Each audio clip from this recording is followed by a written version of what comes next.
우리 가운데 대부분은 사실 해방 이후 출생자들이십니다. 그래서 그 광복절의 현장 그리고 그날의 기쁨을 누리신 분은 그렇게 많지 않습니다. 그럼에도 불구하고 우리가 계속해서 이 광복절을 기념하고 또 교회가 하나님 앞에 감사의 예배를 드리는 이유가 뭘까요? 우리가 광복절을 기념하는 것은 그날의 해방의 순간의 감정, 감격을 회복하는 데만 있는 것이 아니라 다시는 나라를 잃어버리지 말자, 다시는 국권을 잃어버리고 고통 가운데 빠지는 그런 비운의 역사를 반복하지 말자, 이것을 각성하고 다짐하는 데 의미가 있을 것입니다. 그런데 우리나라 역사와 거의 유사한 모양을 갖고 있는 이스라엘은 우리의 광복절과 유사한 절기가 하나 있는데 그것이 바로 유월절입니다. 애굽의 종살이를 오랫동안 하던 이스라엘이 하나님의 은혜로 자유인이 되고 해방을 받아서 약속의 땅으로 나아가는 그 사건을 가지고 그들은 그것이 100년 전의 일도 아닙니다. 1000년 전의 일도 아닙니다. 무려 3500년 전의 사건임에도 불구하고 아직도 여전히 이스라엘은 유월절을 지키고 있습니다. 그들이 유월절을 지키는 이유는 첫째, 하나님께서 지키라 하신 명령 때문입니다.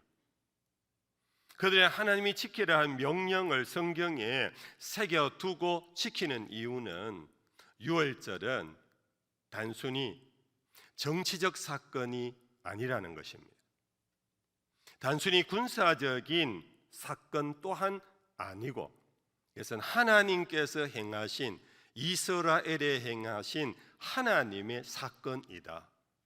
그래서 하나님은 그것을 기억하라고 절기를 세우셨고 이 절기를 지킴으로 이스라엘에게 행하신 하나님의 일을 반복 그들은 기억하고 기념하는 중에 그들의 역사 속에 하나님과 더불어 함께 살아가라라는 그런 영적인 신앙적인 의미를 담고 있습니다.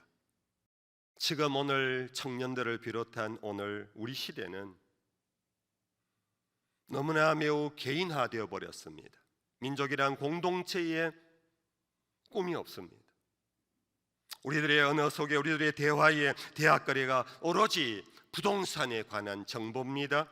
주식에 대한 정보입니다. 환율에 대한 대화거리입니다. 유튜브 얘기들입니다. SNS 얘기입니다. 스포츠로 민족과 조국이라는 하나님의 나라라는 이 개념을 대체해버리고 있습니다.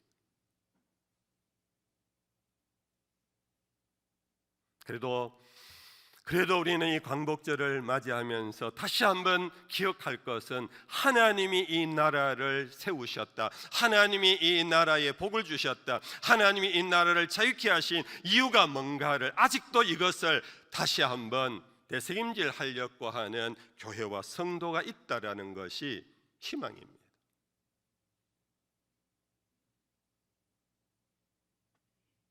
우리 그리스도인은 조국에 대한 사랑과 꿈을 버려서는 안 됩니다. 그 이유는 나라와 민족을 생각할 때 그 의미와 목적이 일반적이지 않기 때문입니다. 우리는 성경이 말하는 조국이 뭔가, 성경이 말하는 나라가 뭔가 그것을 생각하면서 성경은 여전히 오늘 또 계속하여 우리에게 하나님의 나라를 중심한 민족주의를 우리에게 교훈하고 있기 때문입니다. 우리 신앙에 항상 표되는 예수님이십니다.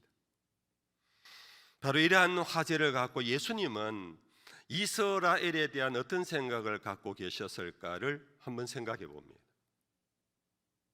우리가 복음서를 읽어보면은 예수님은 제자들을 훈련시키고는 전도하라고 내보내셨는데 그때 예수님이 그들을 어디로 보내셨는가? 우리 복음서를 한번 찾아보겠습니다. 마태복음 제 10장 5절에서 6절입니다. 다 같이 한번 읽어볼까요? 같이 읽어봅시다. 예수께서 이 열두를 내보내시며 명하여 이르시되 이방인의 길로도 가지 말고 사마리아인의 고을에도 들어가지 말고 오히려 이스라엘 집에 잃어버린 양에게로 가라. 너무나 뜻밖의 말씀을 발견합니다. 우리 예수님 그러면은 땅끝까지 제자들을 보내신 예수님입니다. 근데 사실 복음서를 보면은 그것은 부활하신 이후에 예수님께서 제자들에게 명령하신 거고, 복음서 안에 들어가 보면은 뜻밖의 예수님은 이방인의 길로 가지 말라고 했습니다. 사마리아인의 고을에도 들어가지 말라고 했습니다. 대신에 오히려 이스라엘의 집에 잃어버린 양에게로 가라. 예수님의 관심은 이 순간 오로지 이스라엘 뿐입니다. 마태복음 15장 24절 말씀을 볼까요? 나는 이스라엘 집에 잃어버린 양 외에는 다른 데로 보내심을 받지 아니하였노라 그랬습니다. 예수님 하나님이 보내셔서 이 땅에 오셨다고 누누이 말씀하셨는데, 오늘 이 부분에서 나는 이스라엘 이외에는 다른 데로 보냄을 받지 않았다. 여러분, 우리가 마태복음 15장 이후에 읽어보면 예수님께서는 이렇게 말씀하시고도요, 예수님은 이방인 땅에 들어가셨어요. 두로와 시돈 땅에 들어가셨어요. 그 땅에서 어린 딸 아이가 귀신에 들려가지고 고통 중에 있는 어머니가 예수님을 찾아와서 제발 우리 딸 좀 고쳐달라고 매달립니다. 이 매달리는 어머니의 그 눈물을 예수님은 외면해 버렸어요. 외면하시면서 뭐라고 말씀하시냐 하면 마태복음 15장 26절입니다. 자녀의 떡을 취하여 개들에게 던짐이 마땅하지 아니하니라. 이 대단한 말씀이지요. 자녀의 떡이라는 건 이스라엘을 위한 떡입니다. 이 이스라엘을 위한 것을, 복음을 개들, 이방인에게 줄 수는 없다. 우리는 이 부분에서 먼저 제가 하나 짚고 넘어갑니다. 우리는 이 부분에서 얼핏 보면 예수님은 매우 편협한 민족주의자, 정말로 지독스러운 국수주의자로 보이는 그런 모습 속에서 우리가 하나 분명하게 발견해야 하는 것은, 이만큼 예수님은 자기 동족과 자기 민족에 대한 사랑과 관심이 지독했고 자기 동족에 대한 관심에 몰두했다라는 사실입니다. 오늘 저와 여러분들은 어떻습니까? 우리의 관심은 대한민국에 얼마나 관심이 있습니까? 우리는 이 민족에 대한 얼마나 우리의 관심을 집중하고 있습니까? 이 나라 위에는 없다라고 하는, 나는 이 나라 바깥에는 안 가겠다 하는 그 정도의 이 나라, 이 민족을 가슴에 안고 살아가는 사람이 얼마나 있을까요? 우리는 이 점에서 먼저 예수님으로부터 지독한 도전을 받게 됩니다. 그러나 예수님은 또한 성경 다른 곳에서 또 다른 모습을 우리에게 보여주고 있습니다. 그것은 바로 빌라도 법정에서 예수님의 태도와 답변입니다. 빌라도가 예수님에게 질문합니다. 많은 사람이 너를 이곳까지 붙잡아 온 것은 네 스스로 이스라엘 유대인의 왕이라고 자칭한다고 하는 이 반란 반역의 정치범으로 네가 이곳에 왔는데, 내가 다시 너에게 묻는다. 너는 이스라엘의 왕이냐? 이 질문 앞에 예수님이 답하신 것을 여러분들 아십니까? 우리 한번 찾아보겠습니다. 예수님께서 요한복음 18장 36절 이하에서 이렇게 답하셨습니다. 같이 읽어봅시다. 예수께서 대답하시되 내 나라는 이 세상에 속한 것이 아니니라. 만일 내 나라가 이 세상에 속한 것이었더라면 내 종들이 싸워 나로 유대인들에게 넘겨지지 않게 하였으리라. 이제 내 나라는 여기에 속한 것이 아니니라. 빌라도가 이르되 그러면 내가 왕이 아니냐? 예수께서 대답하시되 내 말과 같이 내가 왕이니라. 내가 이를 위하여 태어났으며 이를 위하여 세상에 왔나니 곧 진리에 대하여 증언하려 함이로라. 무릇 진리에 속한 자는 내 음성을 듣느니라. 앞에 예수님의 말씀과 전혀 다른 대답입니다. 너는 이스라엘의 왕이냐 할 때 내 나라는 이 세상에 속하지 않았다. 이 세상에는 내 나라는 어디에도 없다.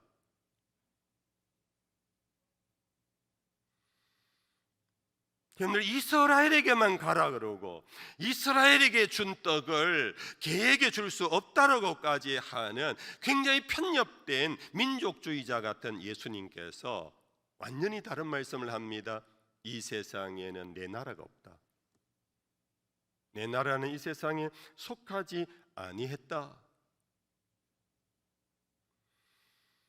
여러분들 여기에서 우리에게 주는 예수님의 나라, 내 나라는 진리에 속한 것이라고 답변하시면서 결국 예수님의 나라는 혈통의 나라가 아니요 지정학적인 나라가 아니라 궁극적으로 진리를 쫓아 살아가는 진리에 순종하는 백성들의 나라가 내 나라다. 그런 답변인데 이 두 가지 이중성이 오늘 이 땅을 살아가는 한국 교회, 한국 그리스도인들이 나라와 조국에 대하여 생각할 수 있는 중요한 지침입니다.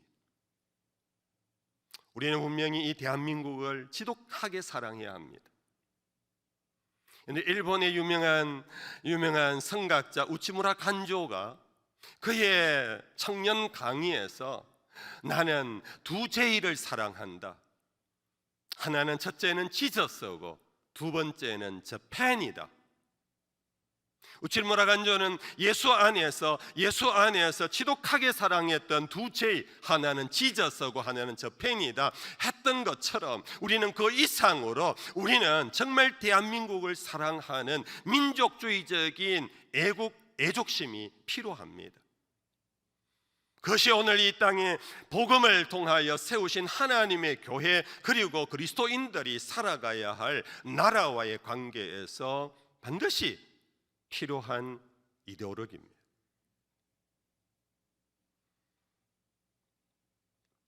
그러면서 동시에 우리가 이 나라 대한민국을 사랑하면 사랑할수록 생각해야 되는 게 있습니다. 그것은 이 나라는 옳은 나라인가? 바른 나라인가? 진리에 속한 나라인가? 결국 그것은 큰 개념으로 이 대한민국은 하나님의 나라인가를 물어야 한다는 것입니다. 예수님께서 이스라엘의 나라를 하나님이 보내셨다고 말씀하시면서 마지막은 내 나라는 이곳에 없다라고 한 것은 결국은 진리를 따라 순종하는 이스라엘의 옳은 이스라엘이 아니라는 것을 강변하는 것입니다. 우리는 애국애족이라는 미명 속에 내 나라가 어떤 나라이든 무조건 대한민국 편을 드는 그런 편협된 국수주의는 그리스도인으로서의 국가관은 아닙니다. 정말로 대한민국을 사랑하고 이 민족을 사랑한다면 이 민족이 좋은 나라, 좋은 국가, 정말 옳은 나라, 옳은 국가가 되어야 한다는 데 헌신하는 것이 참된 민족주의자입니다.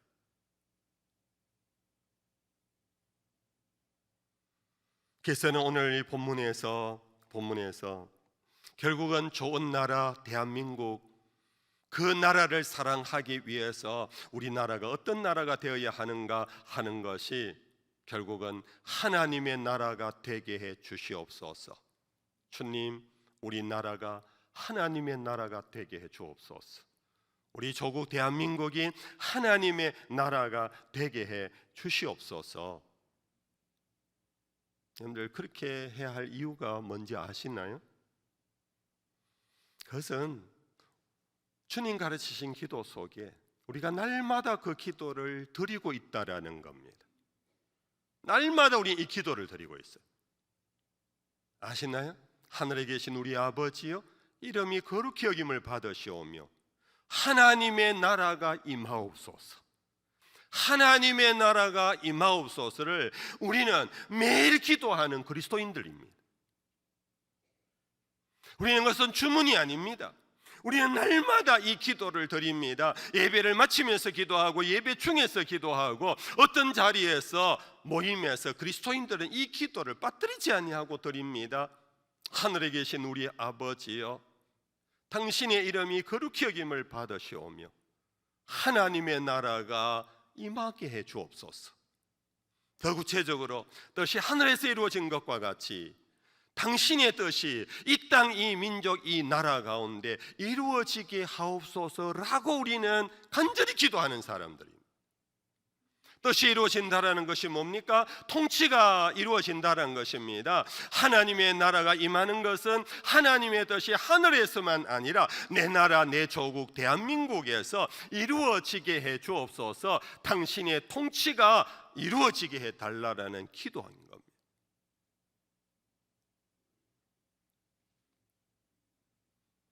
예수님께서 공생애를 시작하시면서 설교의 첫 일성이 아시지요?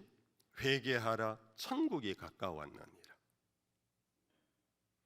예수님은 당신이 이 땅에 오셔서 전하고자 하는 것은 오직 천국이었습니다. 오직 하나님의 나라였습니다. 예수님은 로마에 대한 평을 한 적이 없습니다. 바벨론에 대한 평을 하는 정치인이 아닙니다. 예수님께서는 이 세상 물정에 대하여 설교한 적이 별로 없습니다. 오로지 하나님의 나라였습니다. 하나님의 나라가 지금 가까이 왔다. 내가 이곳에 오므로 하나님의 통치가 지금 벌써 시작되었다. 너희가 하나님의 나라를 너희들이 받아들이려면 회개해라. 회개하란 말의 의미를 아시지요? 가던 길 돌아서라는 것. 너희가 가던 길 그 길이 옳은 길이 아니면 돌아서라. 너희가 위하는 대한민국이 하나님의 나라가 아니면 돌아서라. 너희가 가는 그 회사와 너희가 가는 어떤 데든지 그것이 하나님의 나라가 아니면 돌아서라. 돌아서야 하나님의 나라가 너희 가운데 임한다. 우리는 계속 가던 길 가면서 하나님의 나라를 바라고 있어요. 우리의 이데올로기 그대로, 우리의 문화 그대로, 우리의 습관 그대로 내 처지와 형편에 따라 그냥 동료들과 함께 가면서 그곳에 하나님의 나라를 기대하는 정말 거짓된 신앙을 살고 있어요.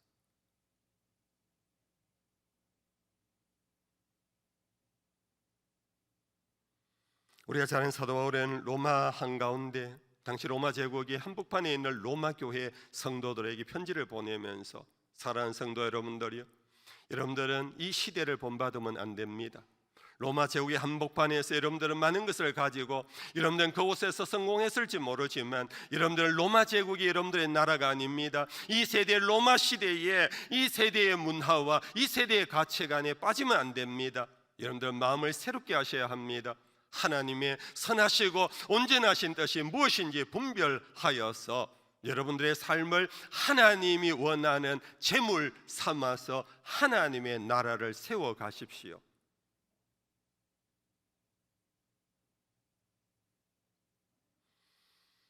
이제 오늘 마지막으로 오늘 본문의 내용으로 들어갑니다. 오늘 본문 말씀 다 같이 한번 읽어보겠습니다. 로마 14장 17절입니다. 다 같이 읽어봅시다. 하나님의 나라는 먹는 것과 마시는 것이 아니요 오직 성령 안에 있는 의와 평강과 희락이라. 한번 따라합시다. 하나님 나라는 먹는 것과 마시는 것이 아닙니다. 물론 이 말씀은 문맥 속에 당시 이방 세계 속에 살아가는 그리스도인들이 이스라엘의 율법에 먹지 말라는 음식 문제를 갖고 이것을 계속 율법을 지켜야 하느냐 말아야 하느냐, 이 음식 먹어도 되느냐 안 먹어도 되느냐로 교회 안에 혼란이 좀 있었어요. 이 사도 바울이 거기에 대한 분명한 답을 주면서 나온 문맥이기 때문에 먼저 그런 의미에서 해석을 해야 하지만 동시에 예수님께서 하신 말씀입니다. 너희는 무엇을 먹을까 마실까 입을까 도무지 염려하지 마라. 이런 것은 이방인들이 하는 염려라고. 너희는 먼저 무엇을 구하라고요? 하나님의 나라와 의를 구하라. 그래서 공동된 메시지는 뭐냐? 여러분들, 하나님의 나라는요, 먹는 것, 마시는 것, 곧 물질의 세계가 아니라는 것입니다. 하나님의 나라는, 우리 대한민국은 의로운 나라가 되게 하옵소서. 우리 대한민국은 평화의 나라가 되게 하옵소서. 우리 대한민국은 희락의 기쁨의 나라가 되게 하옵소서. 이것이 정말 참된 민족주의자 애국 애족의 성도라면 우리의 기도의 토픽을 바꿔야 합니다. 하나님, 우리가 이제는 먹는 것에서 많이 해방받았습니다. 자유하게 됐습니다. 감사합니다. 그러나 이 나라 정말 참된 인류 국가가 되게 하옵소서. 이 나라 대한민국 의로운 사회가 되게 하옵소서. 이 나라 대한민국 평화의 나라가 되게 하옵소서. 우리 조국 대한민국 기쁨을 공유하는 그러한 나라가 되게 하옵소서. 일본은 지금 정치적인 몸부림 속에 그들이 지향해 가는 것이 이른바 군국주의입니다. 전쟁을 할 수 있는 정상적인 나라가 되자. 이것이 지금 일본 자민당의 리더십의 슬로건입니다. 그들이 70년 전에 여러분들 정말로 중국과 이 한반도, 동남아, 태평양을 자기들 제국 아래 둘렸고 전쟁을 하다가 히로시마 나가사키의 원폭으로 인해서 완전히 멸망한 나라였습니다. 그래서 그들은 다시는 전쟁하지 말자, 전쟁 없는 나라가 되자 하고 만든 것이 오늘의 일본 헌법인데, 이제 와서 그들이 다시 힘을 갖고 다시는 부유한 나라가 되자 그들 다 역사를 잊어버리고 전쟁을 치룰 수 있는 정상적인 나라를 지향하고 있습니다. 여러분들, 이러한 이데올로기는 우리 한국 안에도 지금 팽배해지고 있습니다.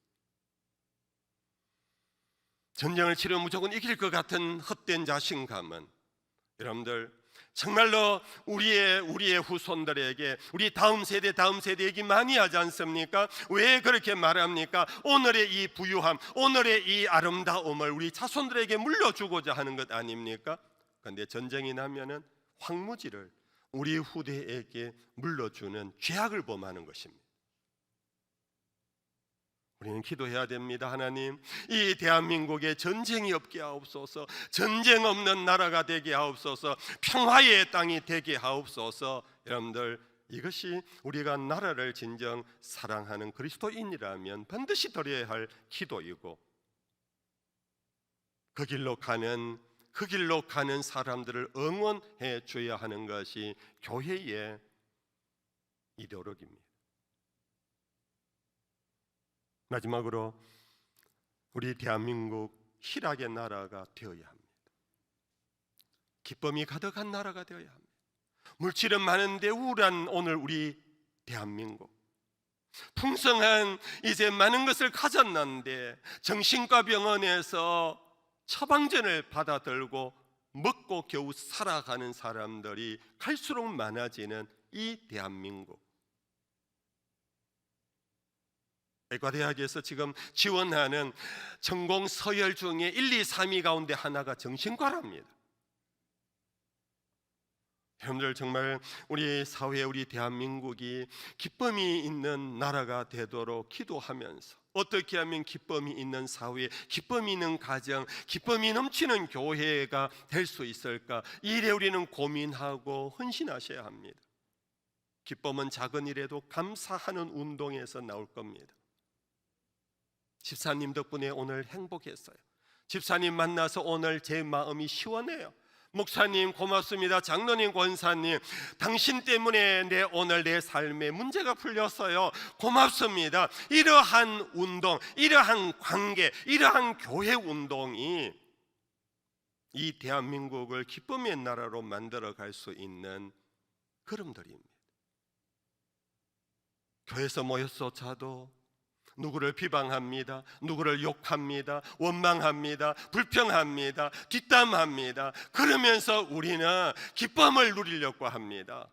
거짓입니다.